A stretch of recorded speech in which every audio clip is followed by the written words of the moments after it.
Hi, good morning everybody. Welcome to Siena, to my house. We are ready to have a lovely cooking class in Tuscany with Tuscan food, and I hope you can cook with me if you are ready. Just the time to wait for someone else arriving, and we can start immediately working. I should say actually buonasera, because here is 7 p.m. in Siena, Italy, so ready to prepare my dinner, and this will be my soup for this evening. So I hope you will enjoy. I can't wait to start cooking with you. Let's wait some more people coming, and that's it. We are going to prepare two dishes, icons of the Tuscan traditions, and both these recipes have the same ingredients, so you don't need to change anything, just the way to prepare them, to cook them.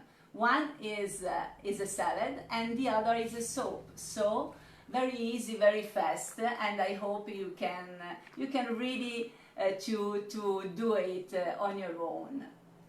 So I think we can start to do it. Firstly, I'm happy to be here, and I'm very glad to be invited by Italy for Real, who asked me to do this live, and to be the person who do for the first time on their page. I'm Patrizia Malomo, my name, and I'm living in Siena. I'm a passionate cook and a food blogger. My blog is Andante con Gusto, and is online since 2011, so it's a long time.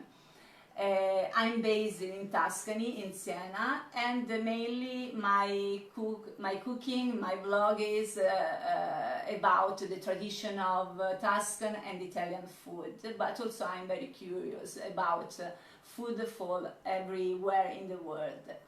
Today we are doing two very easy recipes of the Tuscan tradition, two icons. When you will come to Tuscany in summertime, you can find them everywhere, because they are very easy, because they are refreshing and simply good and comfortable. We are speaking about the Panzanella Salad, a bread tomato salad, and the Papa col pomodoro soup, which is a tomato bread soup that we generally prepare in summertime because we have the best ripe tomatoes. So this evening we are going to do this, and I really want to thank Italy for Real for this opportunity, and I hope you can follow me doing this in these simple passages. So let's start with the salad, the bread salad, panzanella, and you can see here all my ingredients, which will be the same you will have for the soup. Let's speak about bread, which is the traditional unsalted sourdough bread, and we have to use stale bread. So you can see here I have a piece of a very dry bread that I soaked in water. I started some minutes ago because it needs time, it needs 10-15 minutes to get very soft. We have ripe tomatoes, and I use southern tomatoes like San Marzano. They are coming from the south of Italy. And we have basil that cannot miss at all. You need a big bunch of basil because it gives a wonderful flavor to all the salad. Onions, if you like, at the end of the preparation, and of course extra virgin olive oil, and you have to be generous to use this. Some vinegar to give freshness to the salad. So we can start, and we can start preparing the tomato. I can cut it in small pieces. Italy for real asks, are you soaking this in water or No, broth? no, it's cold water, simply cold water. You put the tomatoes in the bowl you will use to serve your salad. I'm preparing this for 2 people. So the quantity is, I'm sorry, but I have to say in grams, but later I will give you the recipe on the page of Italy for Real, so you can see all the conversions of the weights. And I'm preparing for 2 people, so approximately we will use 400 grams of tomatoes. Let's say 4 tomatoes, 4 or 5 tomatoes like this one. How many years have you been interested in cooking? Almost my life, I can say. I started very early in my youth, when I was 17, 18, and then because my family, above all my grandmother from my father, grandmother was a cook, so I grew up watching her cooking. So, and this made me very curious about cuisine. Let's go ahead, and now we have the tomato salad, just like this. I add extra virgin olive oil. I put some salt. I do this before squeezing the bread, because in this way, waiting little minutes, tomatoes will leave some liquid, some water, and this will be a fantastic dressing to the bread. So you just... Are these Roma tomatoes or special one from Italy? These are traditional southern Italy tomatoes called San Marzano. And I brought them from my last trip to Molise, Apulia, in the south of Italy. They are very, very flavored, tasty, and sweet. And I love the sweetness of tomatoes rather than their acidity. I prefer sweet tomatoes. So you put the basil, and you have to use your hands for everything you do during the preparation.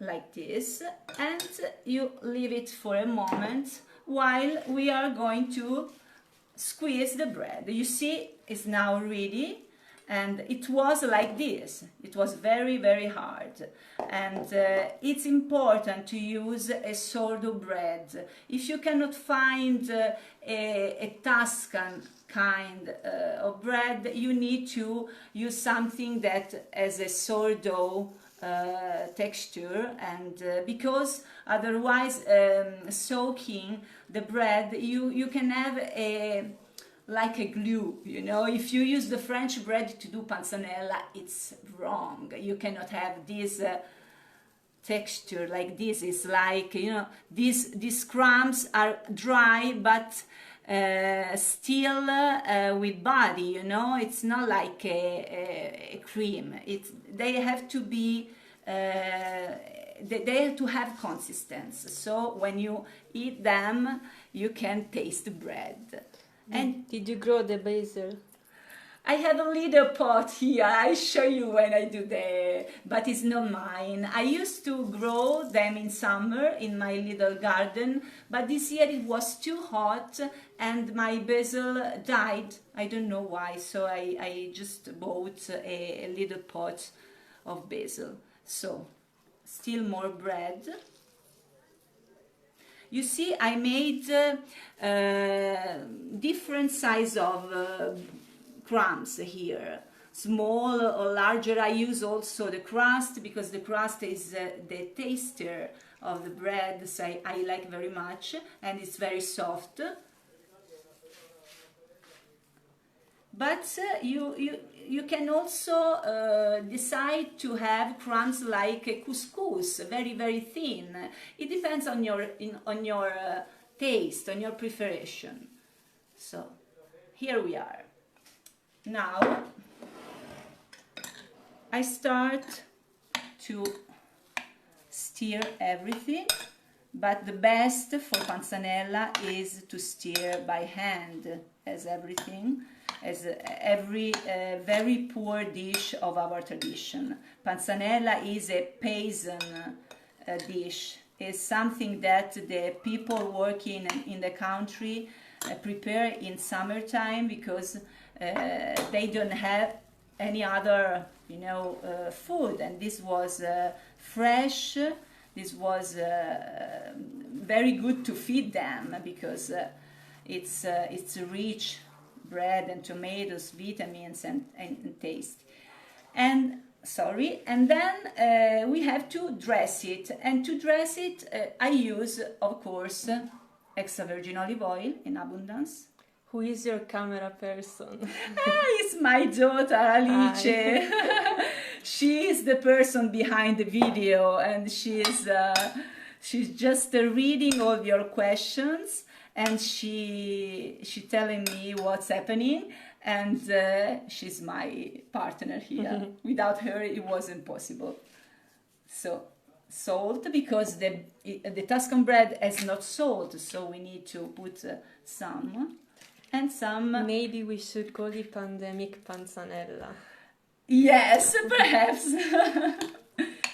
Okay, so it should be now finished. My suggestions when you do panzanella is to leave rest a bit in the fridge for approx 1-2 hours. And then before eat the panzanella, to serve panzanella, you take off half an hour before, because panzanella is good at room temperature. It's not good cold. So you can finish with a little leaf of basil, and then if you like,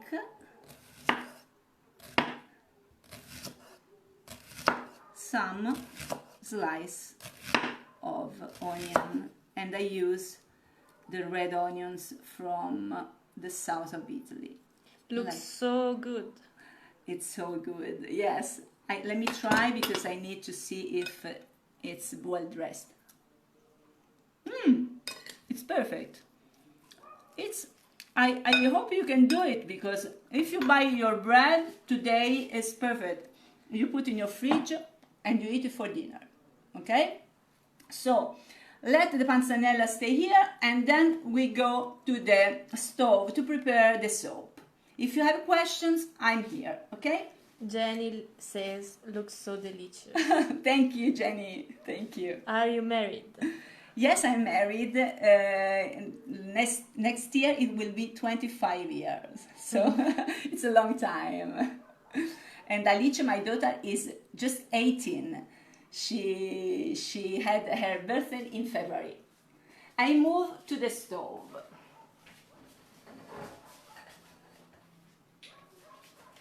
Here we are. I wash my hands and we start preparing the next dish. If you see the stove, I have boiling water here. I have this casserole where I will cook the soup, and my ingredients. In this case, we have tomatoes that have been unpeeled. I did it before because it's not a long work, but we have a short time during the live, so I prepare in advance. But I want to show you how to unpeel and to take off the peel of the tomato, which is very, very easy. So, wow, you should write a book. I would like. I really would, but it's not easy. It's a dream, you know. I maybe one day. Never say never. Okay, so I just cut across to the top of the tomato, like this. You can see it. And I just drop the tomato in the boiling water for maximum 1 minute. So I wait. Why do you take the peel off? Because when you will prepare the soup, to have a very velvety texture under your mouth, your teeth, and don't find this unpleasant, peel underneath your teeth, the best is to take off the peel, which is easy and fast. It's not so dramatic, it's very, very easy. And you can use the boiling water I've used to peel the tomato for the soup, because I need boiling water. So I have to say that pappa col pomodoro is very traditional in Tuscany. Is a recipe you can find everywhere, all around Tuscany, and every family does its own. And in the Florentine area, they used to prepare vegetable broth, and to use a soffritto, which is a mix of flavor vegetables like celery, onion, and carrots cut in very little pieces and fried, sauté.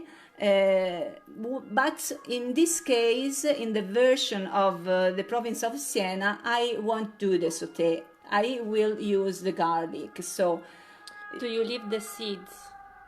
Yes, in this case not, because that was very, very ripe, and I don't mind to have seeds in my soup. I like it, so but you can do it. I show you how you can do it. You just cut the tomato in quarter like this.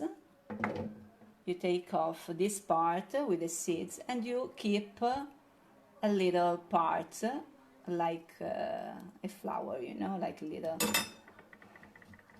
But you keeping off the seeds, you keep off also a part of the juice. So that's why I didn't do in my preparation. But you can do it if you don't like seeds. So here we are. Did you see how fast it is to unpeel tomatoes, and how easy? Because it's you won't burn your fingers because you put in the water. So go ahead with the preparation. First part is to create a base with a garlic clove and a lot of extra virgin olive oil. We need to be generous because this part is fundamental. And then we just let the olive oil keep the taste and flavor of garlic.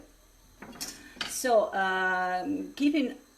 speaking of pappa col pomodoro, this is a very ancient recipe, and we do not know the origin, but the origin is like all the dishes of this kitchen. The Tuscan kitchen is a kitchen of saving all the leftovers in the house. So we use the bread, like in the panzanella. We use easy, simple vegetables you can grow up in your garden, and the same like garlic and a big bunch of perfume, because this is the perfume of the soup, the basil. Do Italians put garlic in everything? I can say I'm not a very Italian in this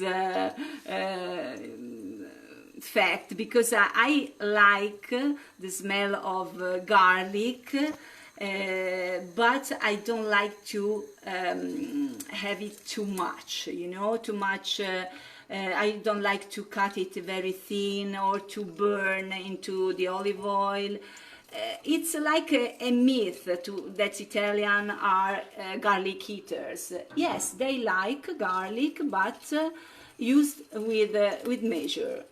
So let me now go back, because you see, this is the sound I love.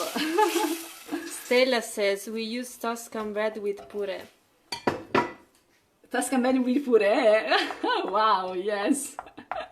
It's good. My husband too, he used to eat bread with puree. So now we don't have too much time, but the tomatoes has to cook for a while, at least 20 minutes, to collapse, until they collapse and create a salsa, a sauce, like a tomato sauce. This is the base of a normal tomato sauce, so you can really do it to prepare a pasta asciutta, for example, spaghetti. If you don't put the bread into the tomato after he's ready, you can use it to do your pasta dish. So very, very good, very easy, very fresh, because you have seasonal ingredients. So I just put the fire little alive, and start to put the flavor of basil into the preparation. So it will take all the good summer flavor of basil. I love it. This is one of my favorite herbs. She says, sorry Patrizia, Tuscan bread without salt, not puree. Without salt. Yeah. It's the same bread I used for the panzanella, the unsalted sourdough Tuscan bread. It's the same I will use in this soup. Now the tomato has to cook a little bit. So while he cooks, I show you. I put more basil because it will be important for the result. And I show you about bread. This is the bread I prepare for the soup. As you can see, I didn't soak in water. I toasted. Because to keep off part of the humidity and to have a light bread that put into the sauce is able to take all the liquids and the sauce. I'm so hungry this morning here. Yes, I can imagine, because me too. The smell is fantastic. You cannot imagine. It's really delicious, and I'm hungry right now. I will go faster than normally I do, because we don't have too much time, and start to put my bread pieces into the sauce. And I will continue to cook the tomato with sauce without any problem. Like this, you make little pieces. We have known you for more than 20 years and have had so many amazing meals with you. Yes, this is Deborah. Deborah, do you remember when we prepared the ravioli with the ricotta filling and vegetables? Did you remember? And the big snow we had after that? Maria Assunta says I can smell it from here. It's very, very, very tasty, and the smell is fantastic. It's really fantastic.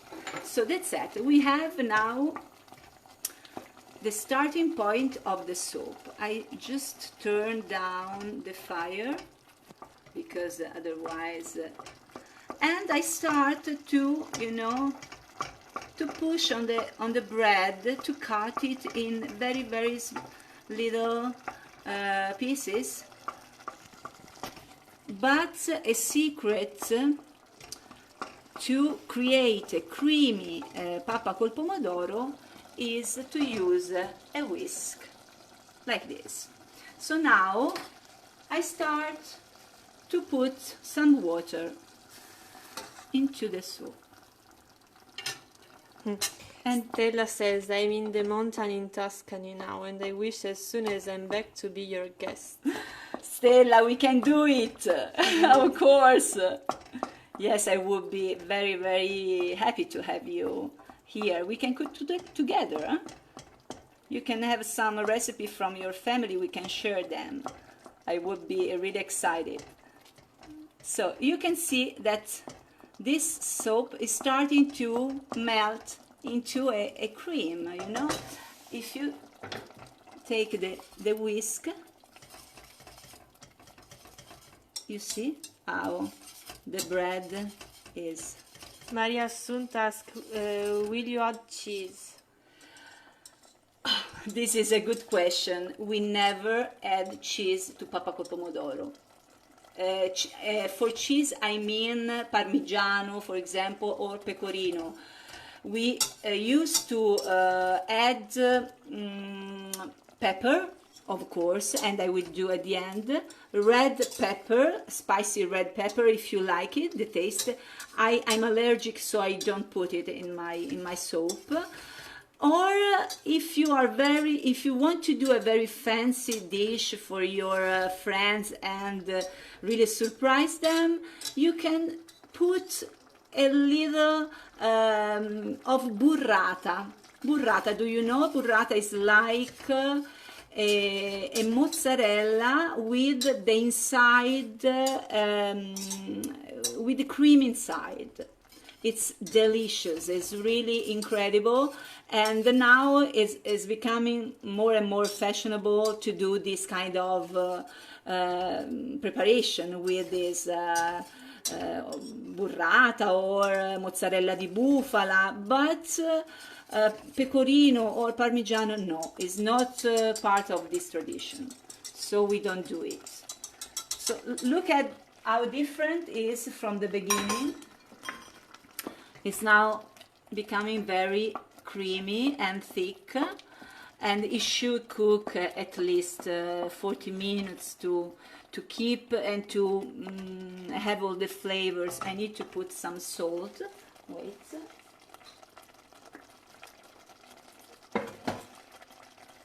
Because you remember, tomato asks for salt, and we have unsalted bread, so salt is important.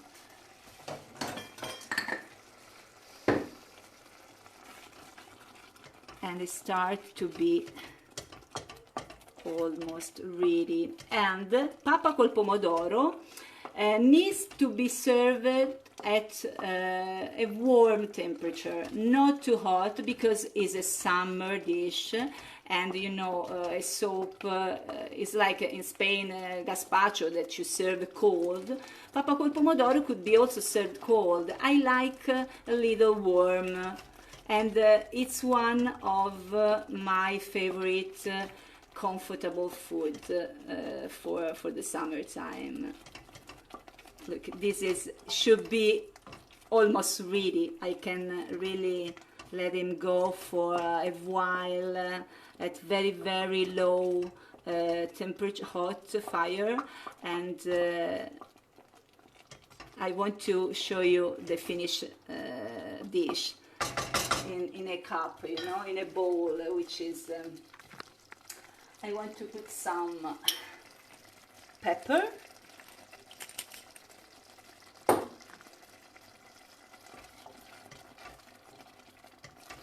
Voila, here we are.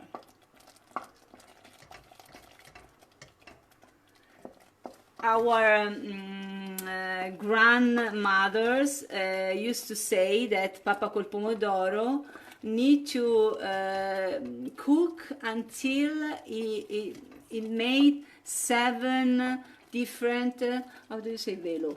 Velo. It's a word, I don't know the words. 7 here in the top of the layers. in the top of the yes, you have to see a layer of fat, which is the olive oil, and you need to wait that the soap made it 7 times. So when you see the first one, you stir and you wait for the second one for 7 times. And this is one of the, you know, the tradition of the old women to know that the papa is ready. I cannot wait 7 layers because it would be 40 minutes approx, but I can say that the aspect of your soap at the end should be like this. So now I just switch off and I put into the bowl just to show you how to serve it.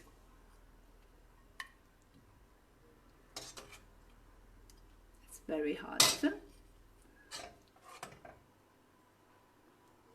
Yes. You need a round of olive oil, of course. A lovely. Old women know a lot, I can say. This is Papa col pomodoro, and it's one of the easiest and good soap I can suggest you. I can really suggest you to prepare. It's very, very good. So I return my.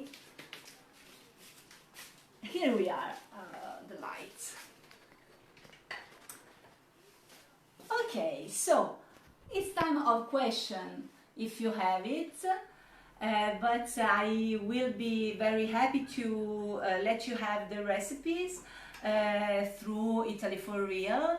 And above all, it's very important that you remember to like and to follow the page of Italy for Real, because many others nice surprise will happen in the next days. And you can find me on my blog Andante con Gusto, or in my social pages that has the same name if you have a question or you are curious about my cuisine. So it's a pleasure, it's been a pleasure to be with you, and I hope to see you very, very soon. Ciao, buonasera a tutti, a presto, bye bye.